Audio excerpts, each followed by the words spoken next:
আসছে ২৭শে জুন পবিত্র রথযাত্রা, যেদিন জগন্নাথ দেব দাদা বলরাম ও বোন সুভদ্রাকে নিয়ে বের হন মাসির বাড়ির উদ্দেশ্যে।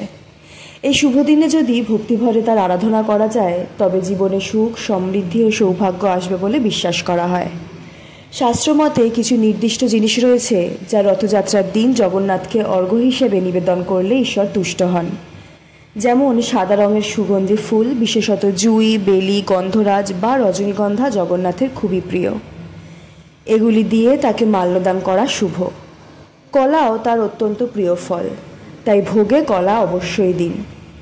তুলসী পাতা ছাড়া জগন্নাথ পুজো অপূর্ণ, তাই তুলসী পাতা নিবেদন আবশ্যিক।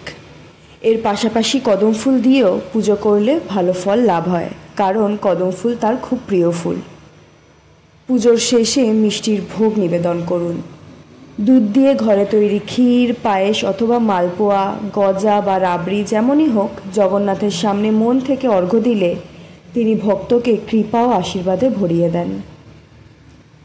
আজ ধর্মকথায় রথযাত্রায় জগন্নাথকে তুষ্ট করতে যে অর্ঘ্যগুলো দরকার, সেটা নিয়েই আজকে আপনাদের জন্য রইল একটি প্রতিবেদন। কেমন লাগলো আজকের এই ভিডিওটি, সেটা অবশ্যই আমাদেরকে কমেন্ট করে জানাতে ভুলবেন না।